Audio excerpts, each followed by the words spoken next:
프로테스탄트의 이제 선언문이라고 할까? 제가 생각하고 있는 내용들을 이게 이제 인공지능 그 노트 LM에 이제 다 시켜가지고 제가 하는 것보다는 이제 거기 아나운서들 인공지능에서 하는 노트 LM에 이제 하는 사람들 있잖아요. 그 얘기를 해서 이 양자역학으로 하는 우주론을 한번 얘기해보자. 이제 지금 새로 나온 갈릴레오 때 망원경이 나와서 천체를 보니까 하나님 만든 우주를 보니까 이거 지동설이네 이렇게 한 거를 얘기를 하니까 이 로마 교황청에서는 야 그 얘기하면 너 혼나 그런 얘기 함부로 하지 마 이렇게 얘기를 했잖아요. 지금 생각하면 우스운 얘기지만 여러 가지 이제 사연이 있을 거겠지만은 그거는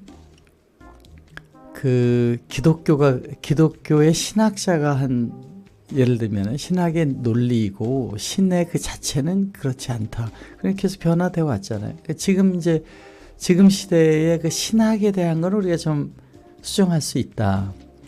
그 중에 하나도 이제 말하자면은 사도신경이나 여러 가지 아주 중요한 원죄론 또 삼일체론 이런 것들에 대해서 우리 과학적인 것을 우리가 좀 얘기했네. 그때 어거스틴이 한 내용이나 콘스탄틴이 한 것의 시대가 있는 거니까 그걸 어떻게 우리가 바꿔서 좀 오픈 토킹을 좀 해보자 하는 의미에서 이 내용을 한번 제가 밀레니엄 크리스찬이라는 뜻으로 이렇게 이제 만든 겁니다.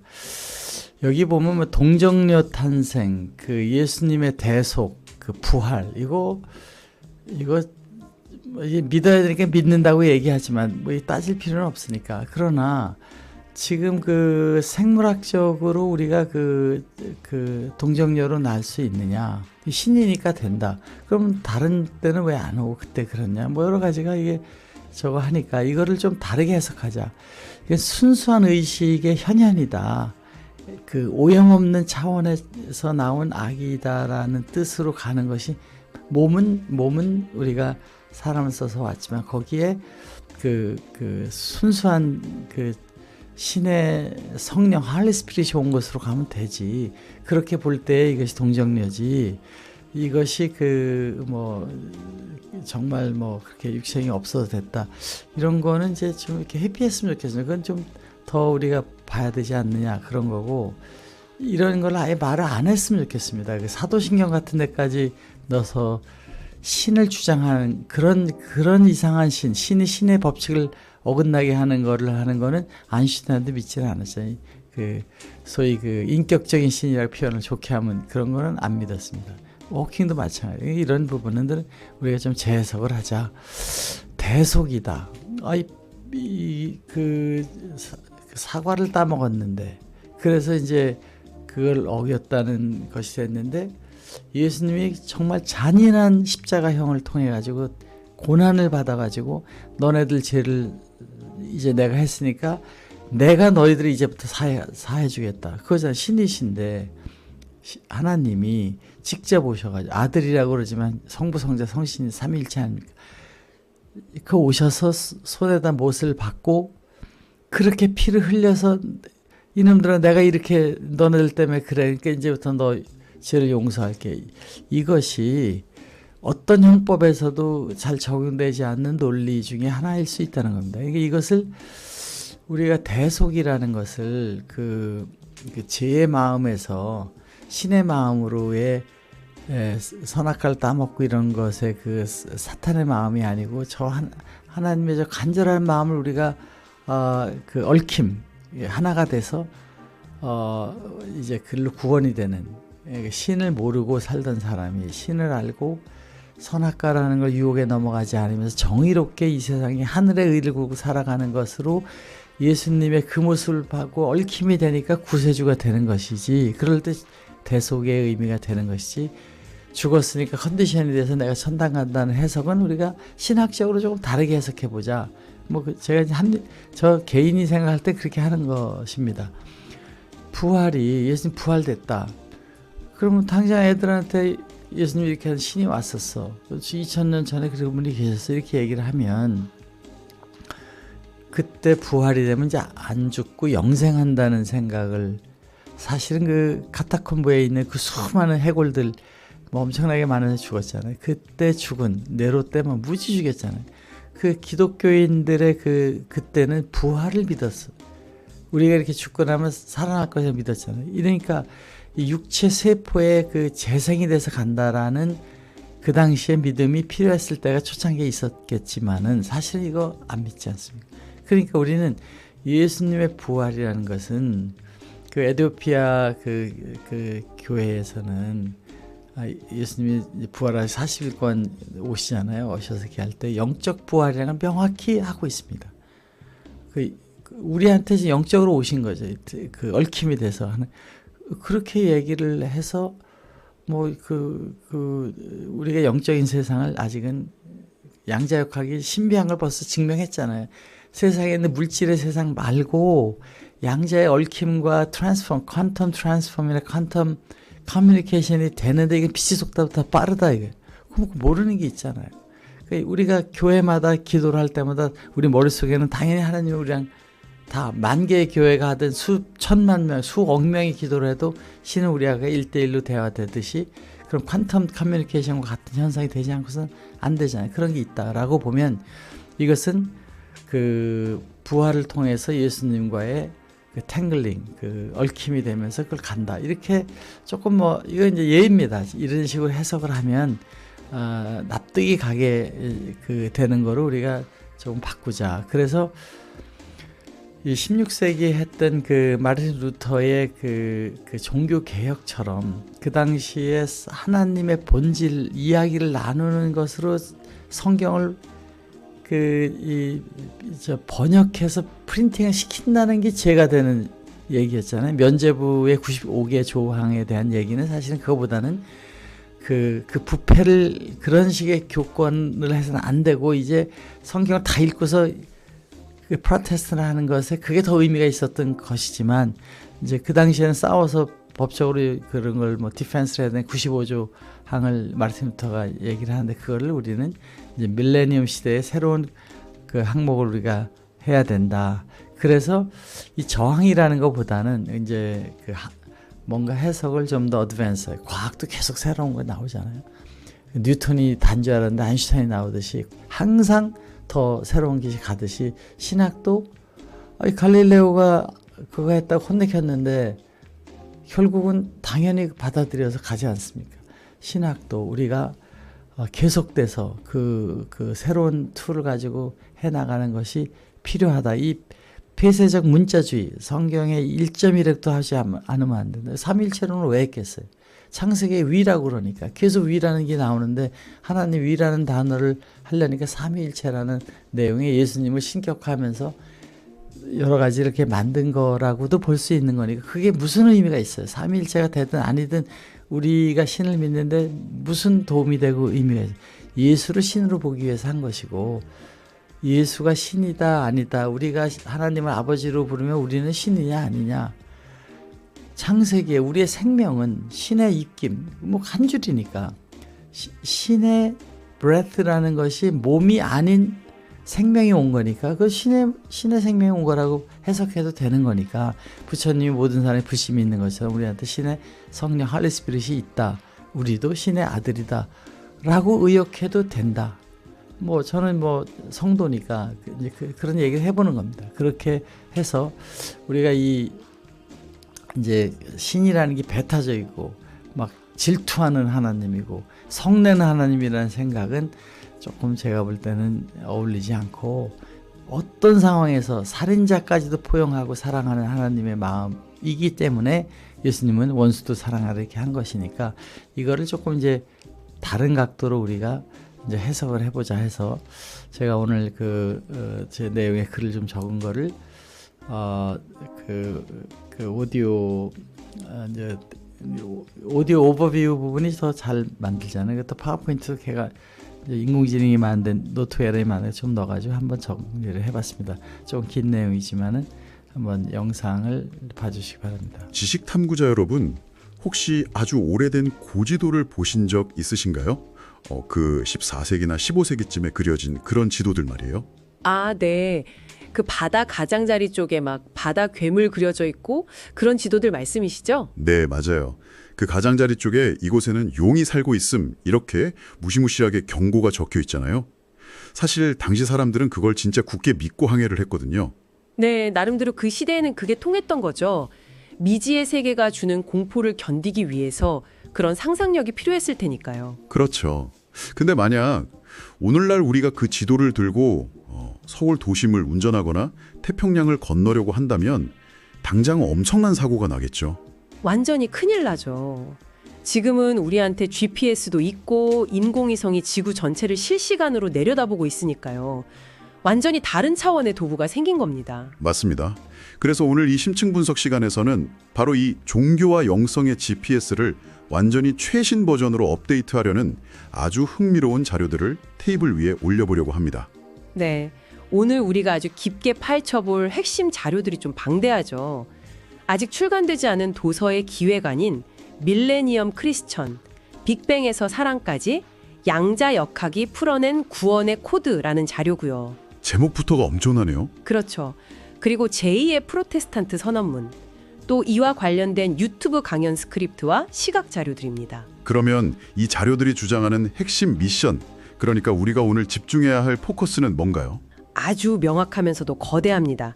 바로 우주론과 양자역학이라는 이 현대 과학의 최전선에서 발견된 법칙들을 통해서 무려 2000년이나 된 기독교 교리를 완전히 재해석하려는 시도입니다. 와, 2000년 된 교리를 양자역학으로 푼다고요? 지식탐구자 여러분, 만약에 천국이 우리가 죽은 뒤에 가는 구름 위의 어떤 장소가 아니라 지금 당장 여러분이 주파수를 맞출 수 있는 어떤 물리적이고 에너지적인 상태라면 어떨까요? 네, 바로 그 도발적이고 매력적인 질문이 이 자료들의 출발점입니다. 좋아요. 그럼 먼저 이 자료들은 왜 과거의 기독교 모델이 현대에 와서 한계에 부딪혔다고 진단하는 건가요? 이 상황의 맥락을 이해하려면 4세기 니키아 공의회 그리고 어거스틴이 확립했던 원죄론으로 거슬러 올라가야 하거든요. 원죄론이면 인간은 태어날 때부터 죄인이다 이거잖아요? 맞습니다. 보통 이런 새로운 영성운동이나 선언문들이 나오면 과거의 종교를 무조건 맹비난하기 마련이거든요. 근데 이 자료들의 접근법은 상당히 역사적이고 객관적입니다. 아, 무조건 낡은 적폐다 이렇게 몰아가지 않고요? 네, 과거의 교리들을 단순한 오류로 폄하하지 않아요.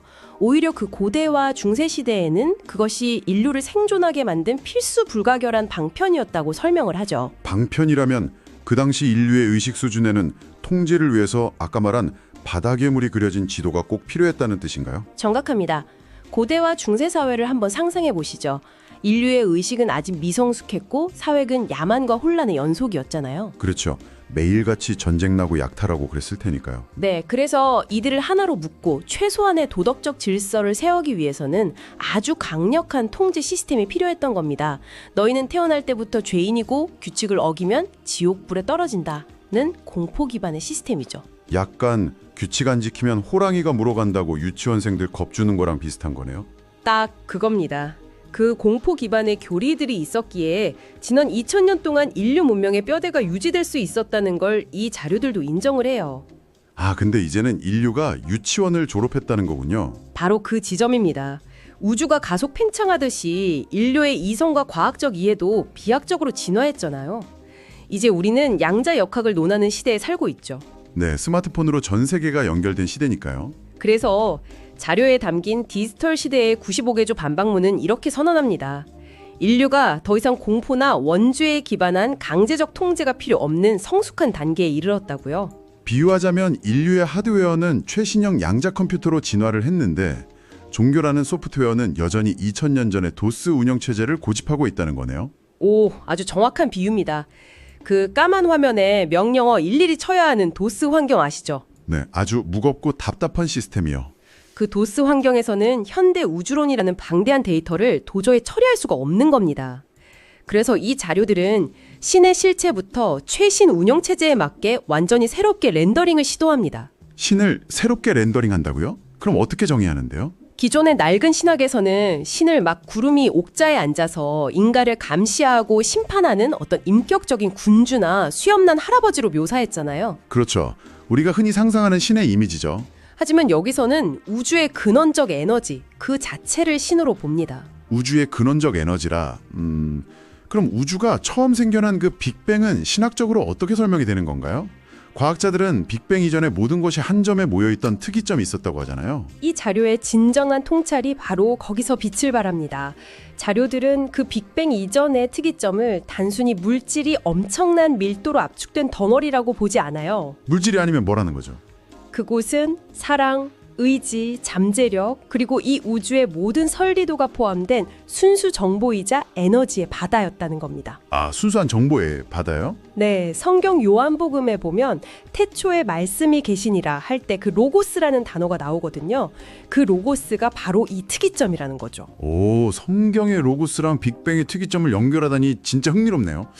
그러면 가만히 있어도 완벽한 상태였을 텐데 폭발은 도대체 왜 일어난 건가요? 신이 스스로를 경험하기 위해서입니다.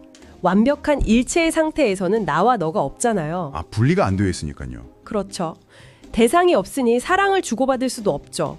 그래서 빅뱅이라는 엄청난 폭발을 통해서 신은 자기 자신을 무수히 많은 조각으로 쪼개서 우주 만물 속으로 스며들게 합니다. 잠깐만요. 신이 자신을 조각내서 우주로 흩뿌렸다면 우리 인간도 그렇고 길가의 나무나 심지어 우주의 먼지조차도 결국 신으로부터 떨어져 나온 조각이라는 뜻이 되는 거 아닌가요? 네, 논리적 결론이 바로 그렇게 이어집니다.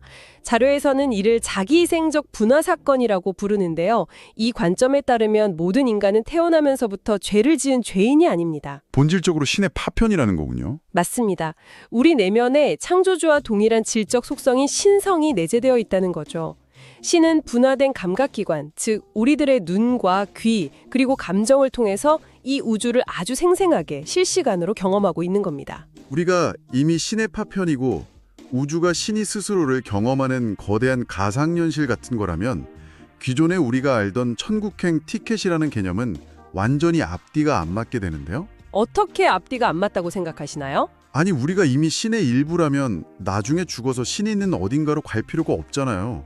애초에 갈 곳도 없는 거고요. 우리가 제기해야 할 가장 핵심적인 의문이 바로 그겁니다. 과거 도수 운영체제의 종교에서는 천국을 3차원 지도상의 어떤 좌표나 4, 5세계의 특정 장소로 찍으려고 했어요. 저기 하늘 위에 어딘가 이렇게요? 네, 하지만 양적 컴퓨터 시대의 운영체제에서는 천국의 정의가 완전히 뒤바뀝니다. 이 자료에서 말하는 천국, 즉 하나님의 나라는 죽어서 가는 곳이 아닙니다. 그럼 뭐죠? 우주의 근원적 에너지인 사랑과 내가 완전히 공명하는 현재의 상태를 의미합니다. 장소가 아니라 상태다. 예전의 메타포가 어떤 특정 채널을 맞추는 라디오였다면 이제는 약간 클라우드 동기화 같은 개념으로 이해하면 될까요? 오, 클라우드 동기화요. 구체적으로 어떤 의미죠? 그러니까 내가 스마트폰에 와이파이를 딱 켜서 우주적 사랑이라는 네트워크에 접속하는 순간 내 의식이라는 기기가 우주적 천국 서버와 실시간으로 동기화돼서 완전한 평안과 일체감을 누리는 그런 물리적인 상태라는 거죠. 완벽하게 현대적인 해석입니다. 양자역학의 관점에서 보면 너와 내가 분리되어 있다는 것은 3차원적 감각이 만들어낸 환상에 불과하거든요. 아, 분리 자체가 환상이라고요? 네, 이 분리가 환상임을 깨닫고 우주 전체와 동기화되는 뇌와 에너지의 상태, 그것이 곧 천국입니다. 성경 누가복음에 아주 유명한 구절이 있죠. 하나님의 나라는 너희 안에 있느니라. 아, 들어본 적 있어요. 이적인 실체로 봅니다. 잠깐만요. 밀리적 실체라고요? 사랑이나 일체감 같은 감정을 어떻게 물리법칙으로 설명하죠? 여기서 아인슈타인의 상대성 이론에 나오는 너무나 유명한 공식을 가져옵니다. 바로 E는 mc제곱이죠. 아, 물질과 에너지는 결국 본질적으로 같고 서로 변환될 수 있다는 그 법칙이요? 맞습니다. 자료는 이 공식을 바탕으로 우주를 결합시키고 유지하는 그 거대한 에너지의 본질을 결국 사랑이라고 해석합니다. 에너지가 곧 사랑이라는 거네요. 네, 사랑은 그저 뇌의 호르몬 작용이나 로맨틱한 감정이 아니라 우주 만물을 끌어당기고 하나로 묶어내는 가장 강력한 물리적 결합 에너지라는 것이죠. 그렇다면 구원의 의미도 완전히 달라지겠네요. 예전에는 나중에 지옥불에 떨어지지 않기 위해서 믿습니다 하는 일종의 사후세계용 보험 상품 같았잖아요. 맞아요. 기존의 구원과는 철저한 거래였고 일종의 사법적인 면죄부였습니다. 하지만 여기서 말하는 구원은 다릅니다. 혹시 물리학의 엔트로피 법칙 아시나요? 아, 고립되고 닫힌 시스템은 무질서도가 점점 증가해서 결국 붕괴한다는 연력학 제2법칙 말씀이시죠? 정확합니다. 자료는 인간의 에고, 그러니까 자아를 영적 엔트로피가 극대화된 상태로 봅니다. 스스로를 우주로부터 분리시켜서 고립된 감옥에 가두는 행위니까요. 아하, 그럼 구원이란 건 그 에고의 감옥에서 빠져나오는 거군요. 네, 분리된 감옥에서 벗어나 우주적 자아로 의식을 확장하는 진화의 과정, 그것이 바로 진짜 구원이라는 뜻입니다. 그러면 기독교에서 가장 중요하게 생각하는 십자가 사건은 어떻게 됩니까? 누군가 내 죄값을 대신 치르기 위해 피를 흘렸다는 그 대속의 논리도 여기서 깨질 텐데요. 그 부분을 양자 역학의 양자 얽힘 현상으로 기가 막히게 풀어냅니다. 아, 양자 얽힘이요. 우주 이쪽 끝과 저쪽 끝에 있는 두 입자가 아무런 물리적 연결선이 없는데도 한쪽이 변하면 다른 한쪽도 즉각적으로 반응하는 그 신비한 현상 말이죠. 네, 자료는 예수의 십자가 사건을 바로 이 우주적 양자 얽힘에 대입합니다. 신이 인간의 고통 속으로 직접 뛰어든 이 사건은 형벌을 대신 받는 피해 거래가 아니라는 거죠. 그럼 무슨 의미가 있는 건가요? 시공간을 초월해서 하나로 얽혀있는 인류라는 거대한 양자 네트워크에 신이 아주 강력한 사랑과 용서의 파동을 강제로 주입한 사건이라는 겁니다. 와, 사랑의 파동을 강제로 주입했다고요? 네, 그 엄청난 에너지가 공포와 죄책감에 빠져있던 인류 전체의 저진동 주파수를 일거의 고진동의 상태로 끌어올린 우주적 해킹, 즉 에너지적 중화 사건이라는 설명이죠. 아, 진짜 이론적으로는 너무 우주적이고 아름다운 이야기입니다. 사랑의 파동으로 동기화된다. 너무 좋죠. 근데 제가 여기서 약간 현실적인 반론을 제기해 볼게요. 네, 편하게 말씀해 주시죠. 지금 뉴스만 딱 틀면 뭐가 나오죠? 전쟁 나서 아이들이 죽어가고 누군가는 굶주리고 평범한 사람들도 경제적인 고통 속에서 매일매일 지옥차를 타며 신음하잖아요. 현실은 참 암울한 면이 많죠. 이런 처절한 현실을 겪는 사람들에게 당신이 우주의 사랑 네트워크에 주파수를 맞추지 않아서 거기가 지옥인 겁니다. 이렇게 말하는 건 솔직히 좀 너무 잔인한 폭력 아닌가요? 아주 묵직하고 예리한 비판입니다. 당연히 그런 의문이 들 수밖에 없죠. 우리가 사랑으로 가득 찬 신의 파편들이라면 도대체 왜 이 현실 세계에는 이토록 끔찍한 고통과 악이 존재하는가? 네. 종교에선 늘 해결하기 어려워하는 딜레마잖아요. 그래서 이 자료는 그 신정론의 딜레마에 대해 매우 파격적인 세계관을 제시합니다. 바로 창세기의 에덴 동산에 대한 완전히 새로운 재해석이죠. 에덴 동산이요. 거긴 고통이 없는 완벽한 낙원이었잖아요.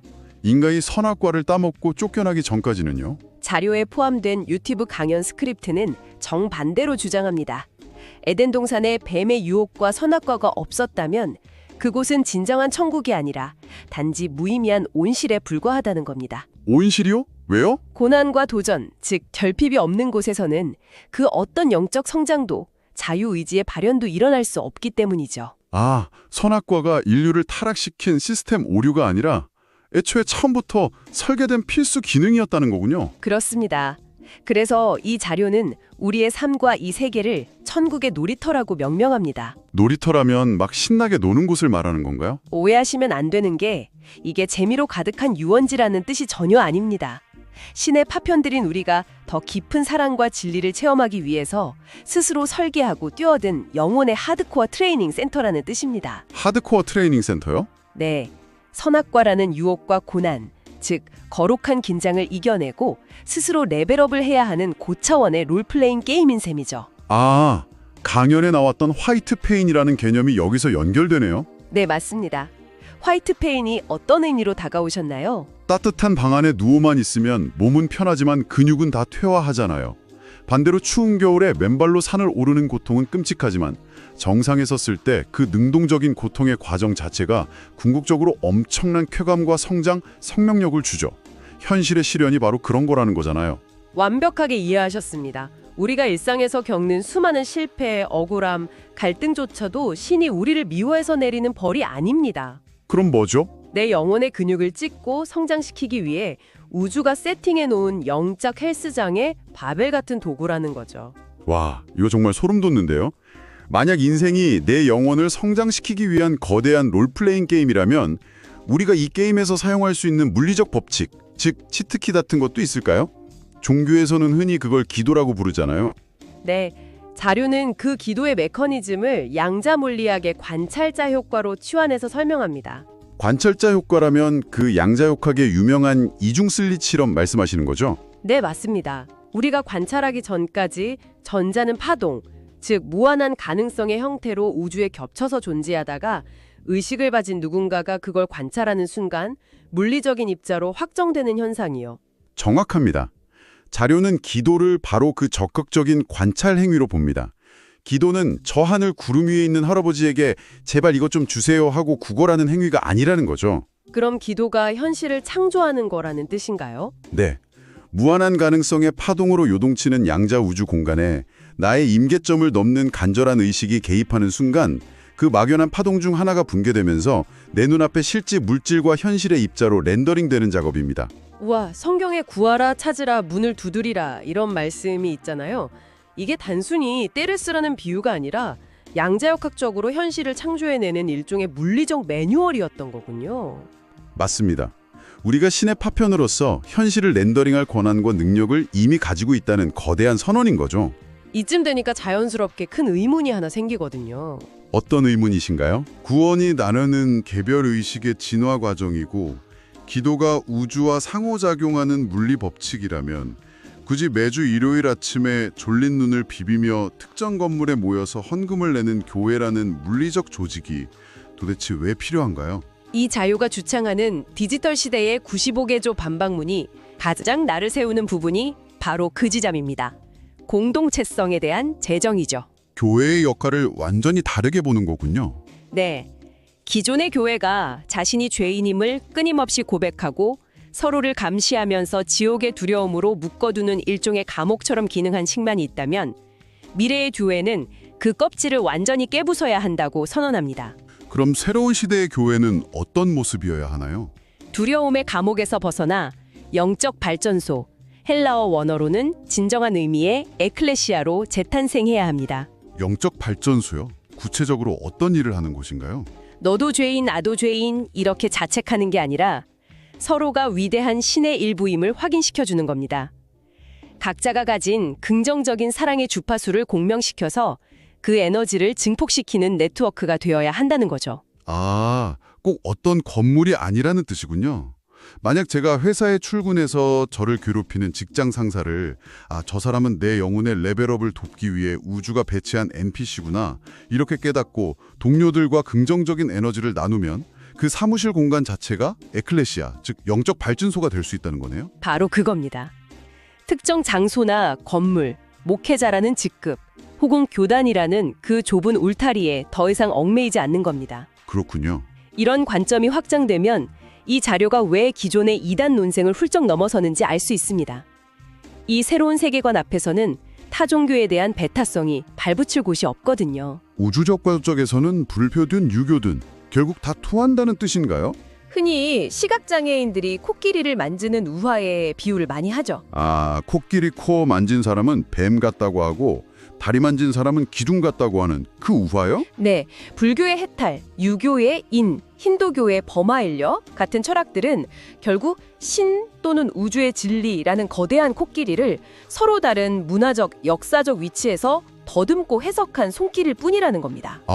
결국 하나의 진리를 다르게 표현한 거라는 거군요. 네, 빅뱅이라는 단일한 시작점과 양자역학적 우주를 인정한다면 결국 모든 진리의 강물은 하나로 만날 수밖에 없다는 통합적인 시각을 보여주는 거죠. 우리 교리만 정답이다. 너희는 다 지옥 간다. 이렇게 싸우는 건 그 광활하고 무한한 우주의 섭리를 인간의 좁디 좁은 뇌 구조 속에 억지로 가두려는 지독한 오만이자 영적 엔트로피의 극치라는 거네요. 아주 명쾌한 정리입니다.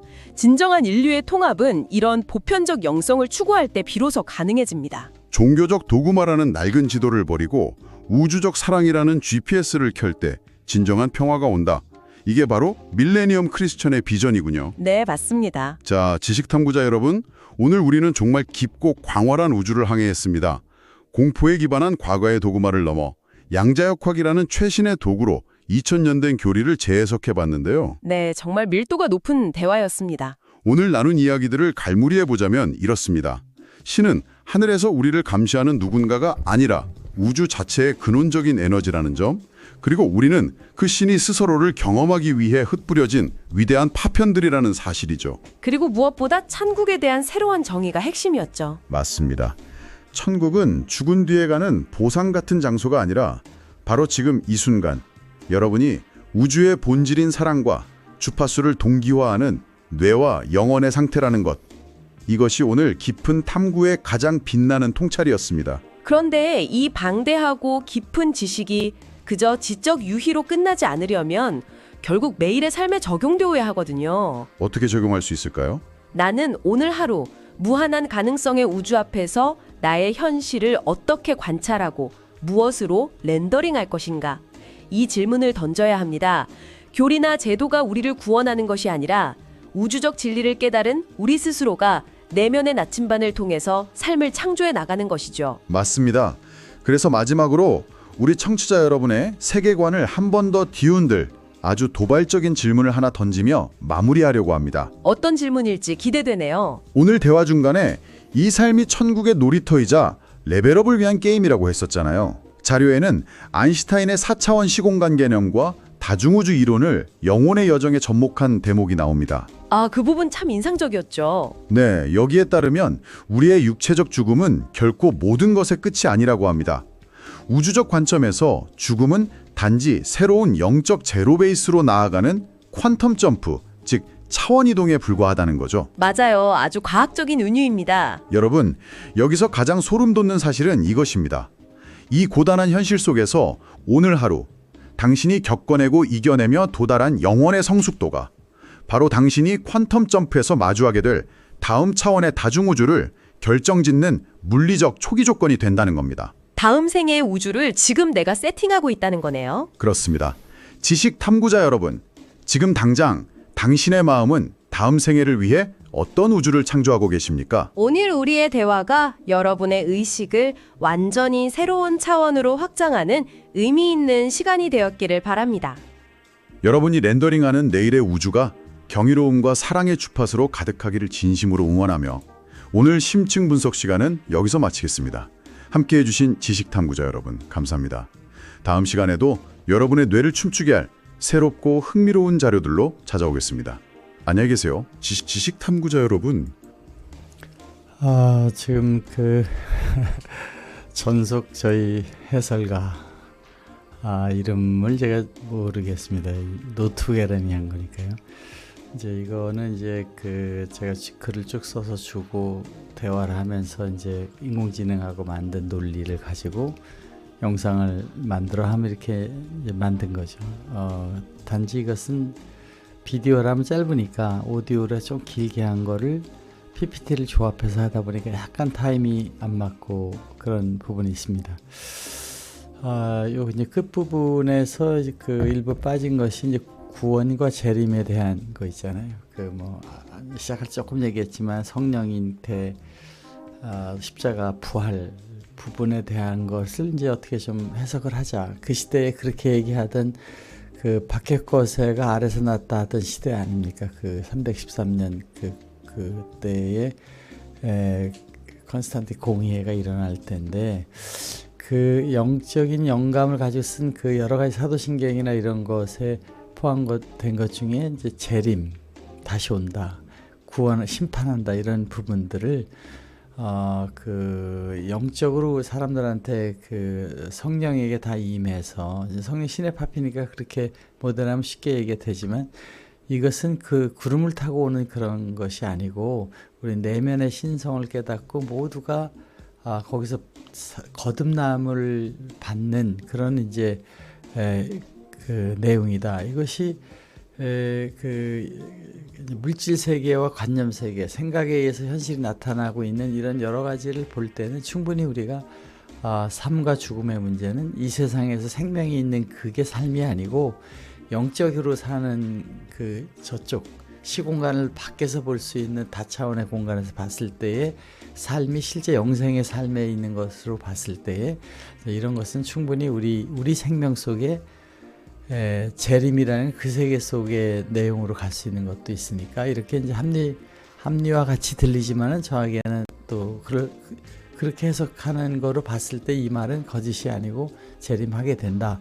이렇게 이제 해서 이 사랑의 물리적 폭발이 일어나는 구원의 역사가 되기 때문에 지금 이 생육하고 번성해서 세상을 주관하라고 한 이 지구촌에 그 역사가 일어나고 있고, 조금 있으면 소유에 대한 것도 이제 다 가지라고 해도 안 갖고 뭐 풍족해지니까 이제 사랑의 전쟁이 시작이 될 것이다. 이 세상에서 더 행복하기 위해서 자기의 개성과 능력을 가지고 이야기하고 있는 그 사랑의 폭발을 하기 위한 것이 되고, 물질적인 거는 풍족하니까 뭐 지금도 뭐 오늘 저녁을 먹으러 가고 뭐 할 때 뭘 먹을까 어떻게 할 거 할 때 이 다이어트에 뭐 이런 거니까 결국은 이제 건강에 좋은 청국장 김치찌개 먹듯이 앞으로의 세상에서의 사랑의 목표가 행복이니까 더 큰 행복을 갖기 위한 자기의 인성과 또 달란트를 개발하는 것으로 간다고 볼 때에 이 사랑의 에너지 발전소, 인간들과 우주가 거기에서 우리는 그것이 일어나는 소위 축복의 심판의 시간이 이제 다가온다. 심판이나 악들이 다 이제 없어지는 심판이 되는 것이니까 우리는 이 삶의 목적에 얼마만큼 사랑을 해서 얼마만큼 행복한 삶을 사느냐이고, 그 예수님 같이 사는 사람들이 많아지면서 보편타당한 사회가 될 때에 우리는 제로 베이스, 태초에 신이 갖고 있는 그 엔트로피 제로 상태로 가는 여정이 시작이 되고, 글로 갈수록 더욱 다른 세상이 만들어져서 이 몸이 있는 이제 우리 뭐 밥 먹으면 오늘 먹은 건 내일 모레 또 이 세포가 되지 않습니까? 이게 3달, 6달 싹 바뀌기 시작해서 뭐 2, 3년 안에 완전히 새로운 몸을 되는 거니까 사실 이게 죽어가고 있는 거죠. 죽고 색이 나오는 몸이라고 보면 우리의 영혼, 그것이 다음 그 멋진 저 우주의 세계, 지금도 뭐 망원경으로 봐도 엄청나게 멋있지 않습니까? 그런 세계 속에서 또 다른 시공간으로 가는, 현재만 있는, 시간이 제로인 신의 입장에서 볼 때는 그냥 미래와 현재 하나로 보이는 거죠. 공간도 하나로 보이는 작은 점이 되는 그 물리 법칙에서 볼 때 우리의 삶의 목적은 이 물질계, 또 상대계라고 하는 이 세상에 지금 와서 여기서 이제 아기 때부터 커가면서 쭉 즐기고 또 다음 공간으로 가는 건 당연한 거 아니겠습니까? 근데 그것이 이제 윤회라는 건 지금 안에서 사이클링이라 보면 우주 공간 안에서 시공간을 움직이는 윤회인데, 그 안에 이제 부처님 얘기처럼 자기가 한 것이 나타나는 것처럼 우리한테 이 세상에서 갖고 있던 생각하고 이런 것이 다음번에 플랫폼으로 넘어갈 때 영향을 줄 거는 당연한 거니까, 이 지금 이제 복잡한 삶을 살다가 다시 엔트로피 제로 상태로 변해가는 것이 이 구원이 되는 거고, 이 모든 물질은 그 M은 에너지에서 나왔고, 에너지가 M이 되고 M이 에너지가 되는데, 이 에너지 물질이라는 깨니까 자꾸 원자 이렇게 들어가서 봤잖아요. 더 깨니까 에너지였다. 그 에너지는 뭐냐? 그것이 이제 아인슈타인은 뭐 이게 아마 비공식적인 얘기인 것 같은데 사랑인 것 같다. 사랑은 물질이다. 우리 관념이 물질을 바꾸듯이, 바꾸려면 얼마나 많은 에너지가 들어가야 입자로 웨이브에서 변형이 되겠습니까?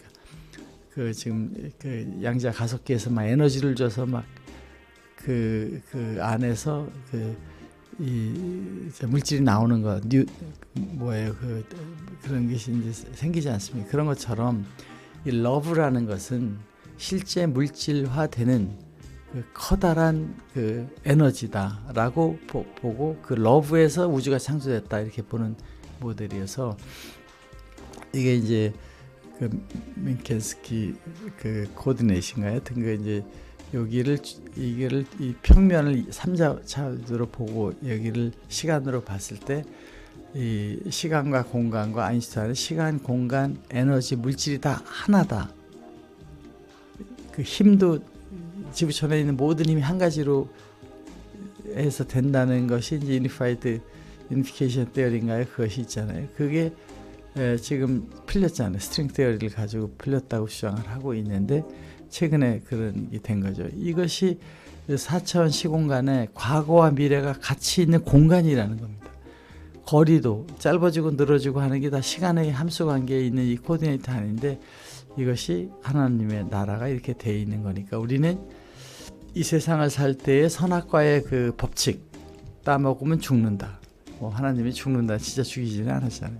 따먹으면 고통스러운 세상에 사는 걸 죽음이라 그러고 신의 세계의 그 메시지 못 받으니까 외로워지고 혼자서 그거 되는 줄 알고 가다 보면 커다란 더 큰 문제가 발생하지만 거기서 자기가 하늘의 의를 구하고 열심히 가다 보면 그게 고통이 아니고 흰색 고통, 실제는 행복이죠. 그렇게 가면서 이길 때 커다란 축복이 오고 이유가 모를 행복이 오는 이 화이트 페인을 찾아가는 그 면역 참사를 하는 고승들처럼 그 속에서 페인이 아니라 행복이 오는 이런 것이 신의 사랑의 법칙이고 거기 성숙의 해피의 법칙이니 천당은 그걸 갖고 있는 그런 것이다. 그래서 우리는 이 에너지 보존 법칙을 볼 때 절대 없어질 수가 없는 우주에는 어느 것도 없어지지 못합니다. 그 에너지로 변했거나 몇으로 변해 없어질 수가 없어요.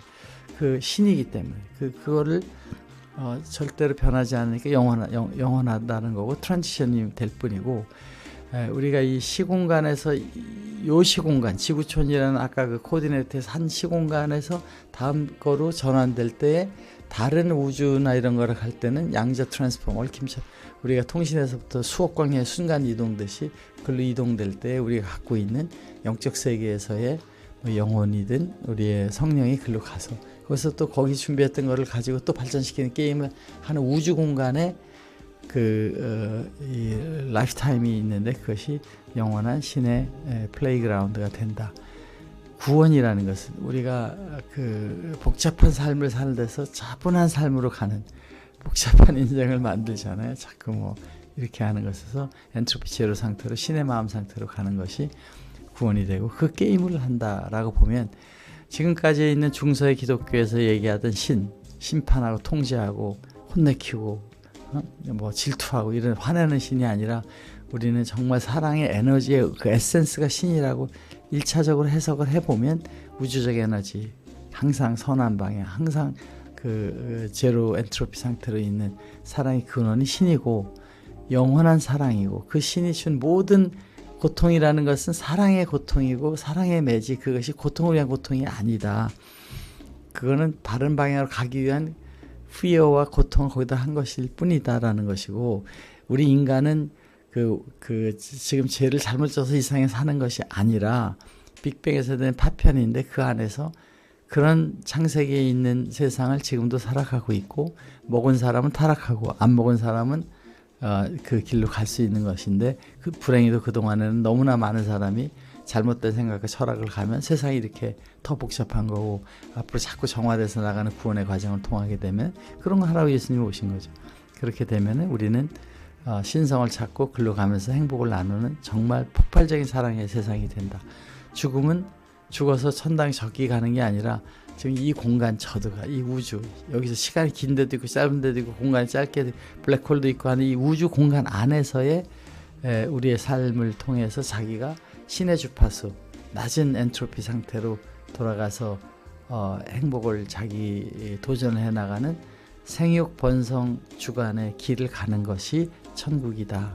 여기든 저기든 계속 그런 걸 엔조이할 수 있는 거고 더 나은 또 그런 소사이티로 갈 수 있는 것은 자기가 지금 여기서 어떻게 해가는가의 그 내용에 대해서 가고 자기서 문제가 많으면 그 문제 해결하기 위해서 더 복잡한 데 가서 그 공격을 받아가면서 깨달음을 갖게 하기 위한 것이지 거기 갔다고 막 벌을 주는 것은 아니다.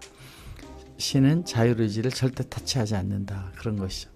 그래서 구원은 우리가 저 세상 가서 구원받는 게 아니라 여기서 성숙해 나가면서 더 나은 상태로 가는 것이다 라는 것이 저의 논리고 이 시공간의 우주관에서 볼 때 과거, 현재, 미래는 지금 다 타락할 때도 여기 있고 미래도 저기 있고 한데 여기서 100년 살다가 또 거기서 100년 살다 이렇게 하고 있는데 이런 우주가 하나가 아니라 여러 개다라는 것이고 그 세계에서의 하늘의 세계를 느끼는 것은 예수님 말씀하신 하늘의 나라는 천국은 볼 수 있게 임하는 게 아니고 또 너희 안에 있다라는 것이 바로 이 구원과 미래와 그 신의 세계 천국을 정확히 정의하고 있는 것이다. 우리는 이 죽음이라는 것을 그 선악과를 따먹는 사람이 올 때는 죽음이 두렵게 보이고 그렇지 않은 사람은 그냥 또 신을 믿고 아름다운 세상 갈 것 같은 게 마음속에 답이 올 테니까 그게 fear로 오느냐 그걸 expectation으로 오느냐는 것은 우리가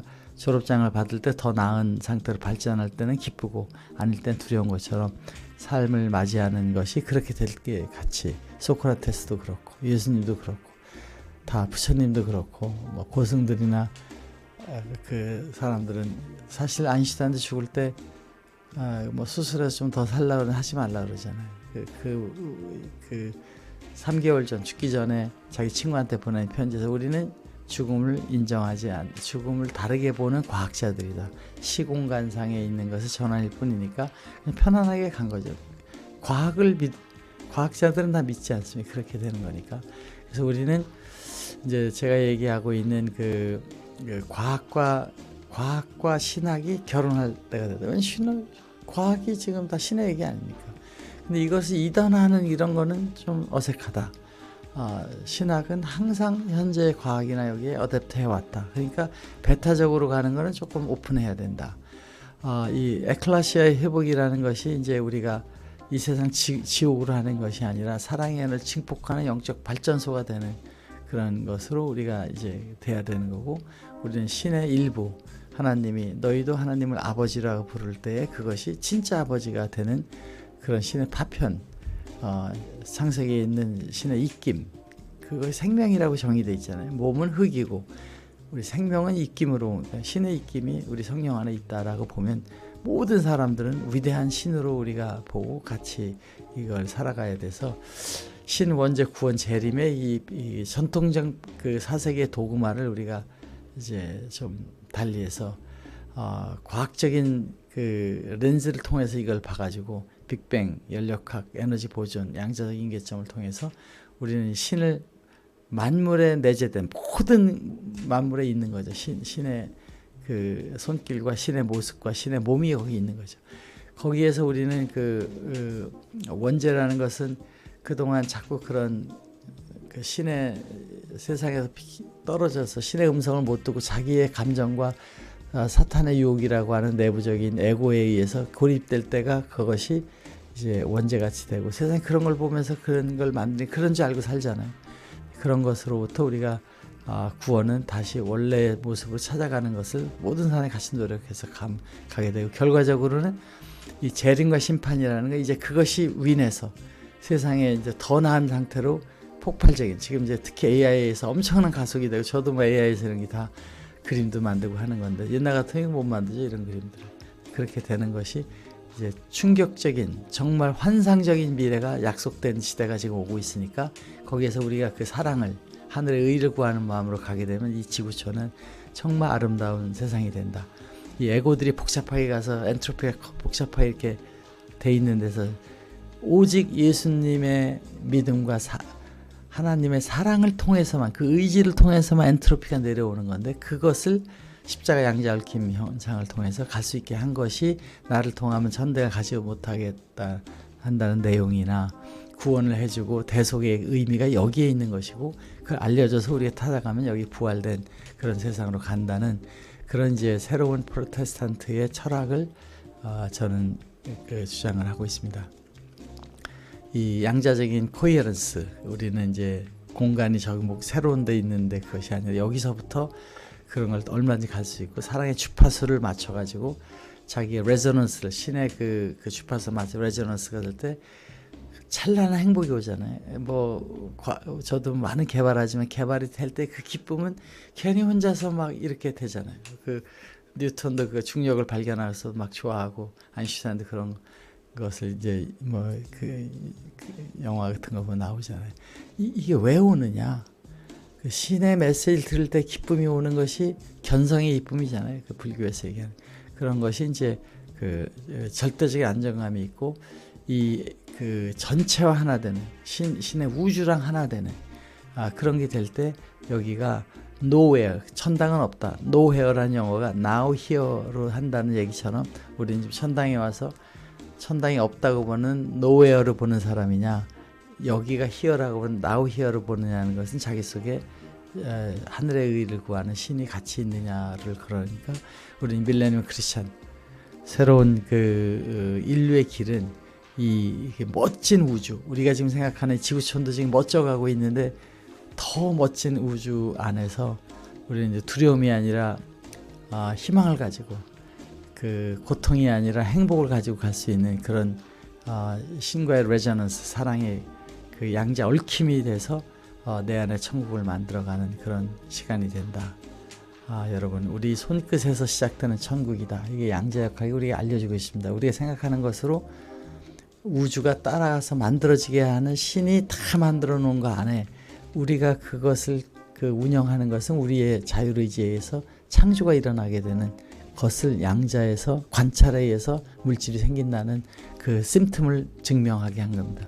여러분, 이제 교회가 이제 이런 방식의 제가 생각하는 그런 걸로 신의 사랑을 얘기하고 그 훌륭한 성도들이 모여 지금도 이미 아름답게 하는데 그 힘을 가지고 우리가 교회를 공동체들이 하게 되면 우리가 전도할 필요 없이 거기 오고 싶어서 줄 서서 하는 교회가 될 것 같은 프로테스탄트 혁명이 일어날 것이라는 기대를 하고 있습니다. 여러분, 오늘